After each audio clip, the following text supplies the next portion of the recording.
G'day, it's Simon and James. Welcome back to South Sea Cars and Coffee. We have an overcast day. We've got some really cool stuff that's turned up. What have you seen, James? Some good stuff today. Not one, but two Temerarios today. It's Temerario Day at South Sea Cars and Coffee. We have a brand new ZR1X, the first one that we've had. We have a Singer. Just a really good day. Some really good quality stuff here today. Yeah, absolutely, and a great number of people as well. Yep. Hey, don't forget, if you're coming to South Sea Cars and Coffee, please remember, respect our rules. No speeding, no revving, no burnouts. That includes on the streets of San Clemente. And getting on and off those freeways. Ton to see. Let's go for a walk. Check some stuff out. Let's do it.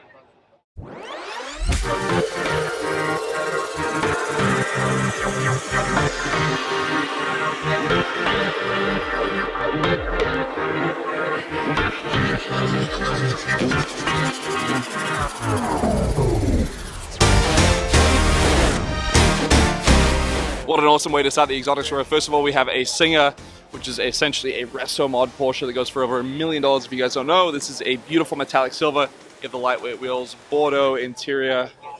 We have a 4-liter air-cooled flat 6 in the rear here. Tons of power. Such an awesome car. This one is one of the earlier ones, so probably closer to 8, 9, 10 years old. Still well over $1 million. And then next to it, we have the first ZR1X that we've had at South Sea Cars and Coffee. This is arguably probably the craziest spec ZR1X you will ever see. Factory matte silver. More carbon options that you could actually option with from the factory. So he had GM make him a custom carbon lip, full interior carbon wheels, twin turbo V8 over 1,000 horsepower with a warranty for around $250,000. What an awesome deal.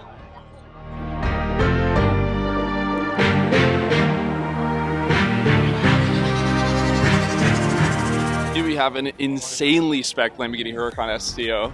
Arguably one of the prettiest specs we've had at South Sea Cars and Coffee. A Sopa Bianco, which is the beautiful metallic white from Lambo. Satin silver, or rather metallic silver accents in the front. Tons of carbon, satin carbon as well. Looks awesome. Magnesium wheels on this. This crazy roof scoop as well, which funnels air down into the engine bay to keep it cool. Absolutely wild. It's so crazy seeing one of these as well next to an LP580 because, you know, almost 10 years apart from when these cars were released. And such an insane visual update to go from that to that. Wild. I guess today is the day for crazy spec cars. Here we have an F8 Spider from Z-Bull. He has a crazy SVJ as well, a dark red one. And then this, which I've never seen in person, but I have seen, I think, on Instagram. Beautiful dark metallic green. You have the bucket seats to the inside, the Daytonas, tons of exposed carbon on the inside and outside. Such a beautiful car. So between an F8, a 488, or a 458, which one are you guys going to take? I think for me personally, I would have to go with the F8. Something about this looks just so aggressive. Make sure to comment your answer down below.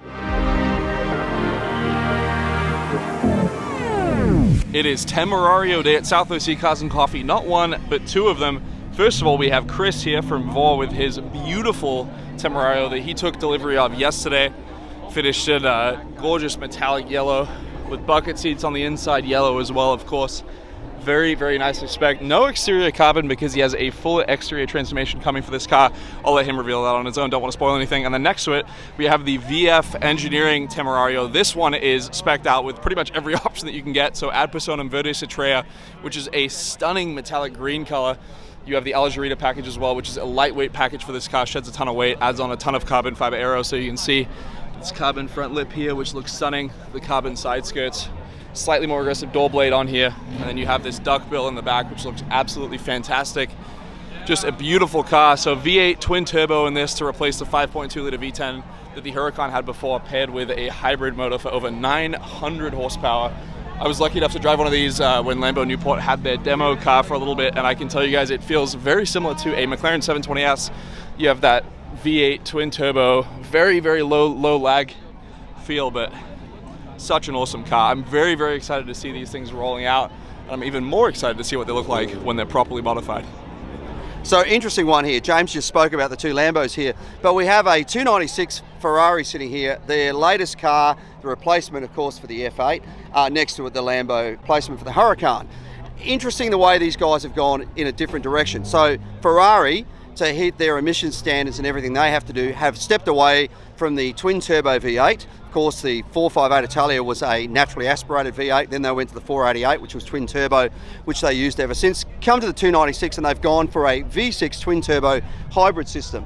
Now, next to it, Lamborghini have stepped away from the naturally aspirated V10, one of the most beautiful sounding engines I think I've ever heard, into a twin-turbo V8 hybrid. Now, in the past, if you were asking me, you know, what do you prefer between an F8 and a Huracan, it would have been hard to choose between the two. Now, between the Ferrari and the Lamborghini, I'm sorry, I just can't get excited about a V6 supercar. To me, it's just not what it should be.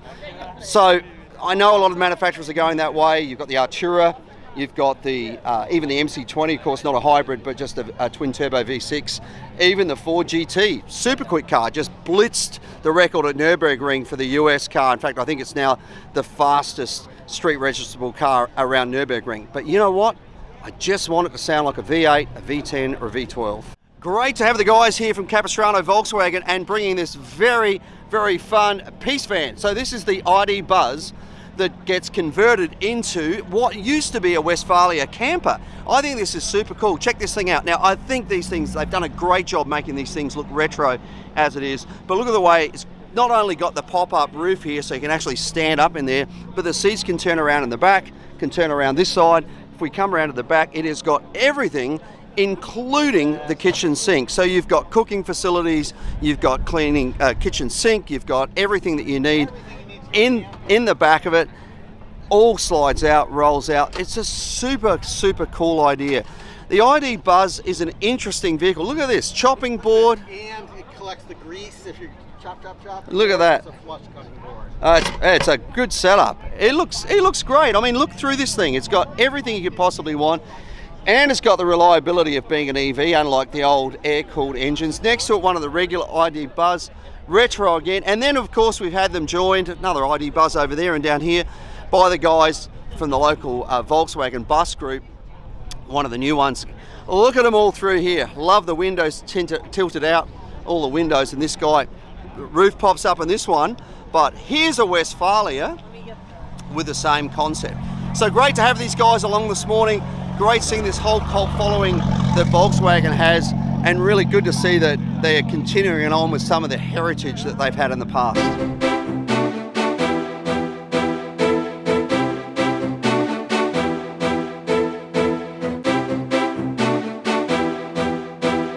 We've got the guys from Slate here today. Of course, Slate was a company started by Jeff Bezos, or maybe he just invested in it. I'm not sure, but anyway, the Slate's a really interesting concept. They've stripped all of the things that we've become so used to in motor vehicles back to basics. Love these wheels on it. But effectively, you buy the vehicle, it doesn't have things like electric windows, it's got wind-up windows. It doesn't have a navigation system or a stereo. You use your phone, whether it's Android or iOS. But the great thing about this vehicle is you can clip on extra things. So if you look in the back of it, for example, there's these runners along the side. You can actually clip a back on it to turn it into an SUV. So you can add extra seats and you can have a back on it here. So similar to what I guess they used to do with the Broncos. But the idea of this is stripping away some of the unnecessary things to get the motor vehicle back into the expecting in the mid-20s, shipping by the end of the year and getting a ton of interest. Speaking of great vehicles, Orange County Ineos Grenadier here today with this great looking vehicle. Of course, the story behind these, you take a billionaire who loves the Defender, goes to Land Rover and says, hey, I know you're going to kill this thing off. I want to buy the tooling. We don't want to sell it to you. Okay, I'll make my own. And this is the result. They tried to sue him. They lost. And you've got a great vehicle that's come out of it. Under the hood, it's actually powered by BMW. So you've got a great drivetrain. Really, really reliable. Just very, very functional. You can clip things onto the side. There's a whole lot of really utilitarian things about this, just like the original Defender, except A, it's reliable. B, it doesn't have British electrics, and anybody that's owned a Land Rover like I have is probably still having recurring nightmares about working on them. But it's just got some simplistic things about the interior as well. Just very utilitarian, but very comfortable, well laid out, great vehicle.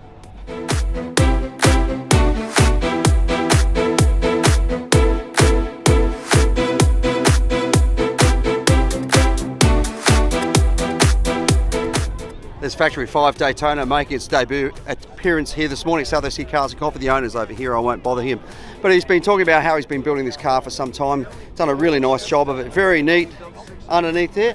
So, 351 347. So a 302 stroke, 302. very nice. Correct. You've done a great job. Love the serpentine belt at the front, really neat and clean. First day out, first appearance, or is it you've Pretty taken? much first appearance. I got 100 miles on it. Oh, good for you. I love all of the cowl and everything. So how much of this did you have to fabricate, and how much of it came with the kit? I would say 90% of it comes with a kit. Right. And then any little details you want to do are extra. Yeah, you've done a great job. I love it. Love the wood rim steering wheel underneath there. The seats look great. Is it a 5-speed? 5-speed. 5-speed gearbox. And what rear end's it running in it? Got a 2018 Mustang Independent. Ah, that's excellent. So it actually goes around corners as well. Hey, you've done a really nice job. They look like knockoffs, but they're not. They cover lug nuts underneath there, but they're a very appropriate looking wheel for a car like this, without the complexity of having to turn off the knockoffs or knock on, whatever they're called. Knock-ons, Yeah, really, really interesting. Hey, you've done a really, really good job. Thank you for bringing it out. Congratulations. Thank you. Beautiful car.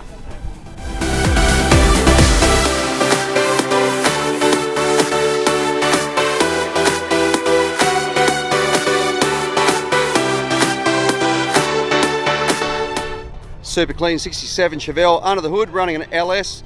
Nice airbrush covers on it, really clean, really nice looking. Foose wheels in there with some Wilwood brakes. Clean contemporary interior, but I love the fact that seats look like they belong in there. Same thing, contemporary dash, digital in the middle but analog either side. Really, really clean. Big rubber on the back and just really nicely finished out in the back end. It looks like a JL Audio subwoofer underneath there, an amplifier. Very clean.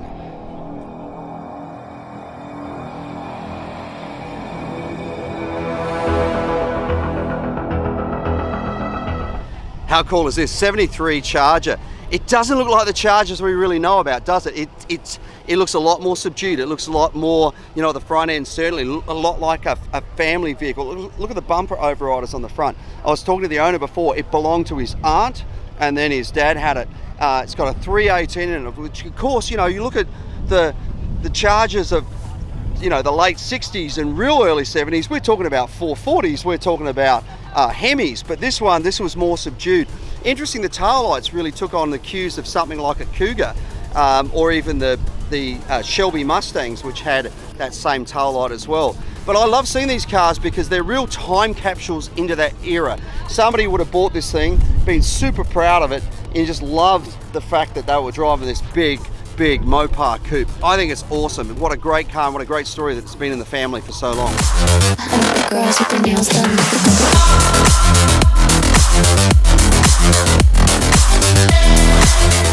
Have a look at this thing. Volvo, because race car. Look at the way that the radiator actually sits out through the hood, as does everything else fabricated underneath here. All the lights across the front, nice looking wheels, racing seats. It's really interesting. Look at the number of gauges in there. Oh my goodness, it's got everything you could possibly think of in there and more. I don't know how you could possibly keep an eye on all of those gauges at the same time. Look at the wide body kit that's on it, rear aero bolted off the back, just like a GTD Mustang. Somebody's put a ton of work into this. Good on them. It's different from everything else you see. I bet it turns as many heads as anything else as well. And as long as the owner enjoys it, has a lot of fun with it, good for them. Hey, just talking to this young guy here. What's your name? Snow. So this is interesting. I said, oh, a little Datsun Ute. He goes, kinda, it's a swap. I'll let you say again what it is. So it's a 97 Miata chassis with a 78 Datsun body, and then it has a custom wide body kit, if you couldn't tell. And these are from another 78 Datsun, and then the rear quarter panels are from a 76 Chevy Love. Yeah, look how this has been winding up. So let's talk about it. So Chevy Love, Datsun, Miata. Yes, sir. Did you do this yourself, or you bought it like this? Unfortunately, no. It was No. gifted to me. Don't say unfortunately, because I'm looking at this, and I'm looking at a project that there's no way I would have wanted to do this, because these inner fenders and this firewall are from the Miata. Yeah, and then the body's sort of Just slapped on top of it. Welded in. right. Does it handle like a Miata? Yeah, it handles really well. It's on 17x10s. Yeah, look I at this have, down here. I have full inch spacers in the rear and then half-inch spacers in the front, so it's got a little bit of a wider body. Let's go for a walk around. So that's a little. Is it a 2 litre or is it 1600? 1.8. Oh, I was in the middle. Yeah, so It's got the big old tires, so it's a lot of traction, and then Yeah. on a wider wheelbase, so it Yeah. does handle pretty well. Oh, this is It just awesome. needs the power, obviously, because I got the NA 1.8. Yeah. So what's the plans for that? I either want to rotary swap it, or I want to look into diesel swapping it. Toyota makes a V8 diesel, so I was thinking about doing a diesel and then running quarter stacks. But you know that they make a supercharger kit for those Miata engines, right? I'd probably turbo it, but they do make Yeah. They have turnkey turbo kits as well. And I know they make an LS swap kit for a Miata They as do. well. There's also Ford has a V6 that they make a turnkey kit for Do they? too. Which I've been thinking about, which would be pretty cool. But You just want to add more brands to it. That's what you've already got. Some Chevy bits. You've got some some Datsun bits or Nissan bits. Yeah. You've got some Mazda bits. You got to figure something else. Go forth and get as many brands. Hey, listen. Next time I see you, at least I want to see some lug nuts off a Kia or something. Right? start just adding brands. Yeah, exactly. Absolutely. Good job. Thanks for bringing it out. Appreciate it. Oh, this is so cool. This is a really early Toyota Land Cruiser, 1965. There are some telltales because this is an early car. For example, these round indicators on the front, that was used in these early ones. Look at the little skinny tyres on it, steel rims. Somebody's put lockable hubs. That wasn't factory. But somebody's done a great job bringing it all back to its original way it used to look. F135, that inline six single barrel carburetor over there, and we can't really see in it, but these early ones had a 3-speed on the floor, not a 4-speed like they went to in the later ones. Someone's done a great job. The interior's wrapped, the canopy looks great. It's actually for sale, and anybody that grew up with these things like I did, I learned to drive in one of these. It's super cool seeing something like this. Very nice. You said you wanted to fall into oblivion. Forget about the world we're living in. Now everyone knows I'm a sucker for orange cars, and I'm also a sucker for these classic BMWs. This CS is just absolutely beautiful. The lines on these cars, they were very reminiscent of the other European cars they were competing against at the time. You think of Lancia, you think of Fiat, some of the beautiful things like just the vents on the side and this pillarless design, and then you come through and you look at the interior. It's a real Grand Tourer. The way that wood dash sort of wraps around is a car that they really want to drive and to spend some time in. Every angle, this thing looks beautiful. And I'm really sorry to all the people that own new BMWs, but I think they've lost their way. They are appealing to a new audience, which of course they have to do, but for mine, they've lost that DNA that they had with these early cars. You know, you look at what Alfa Romeo has done with some of their more recent cars, you can still see that Alfa Romeo DNA. Does this look like any of the new ones? Absolutely not. Which one are people going to want to look at in another 40 years?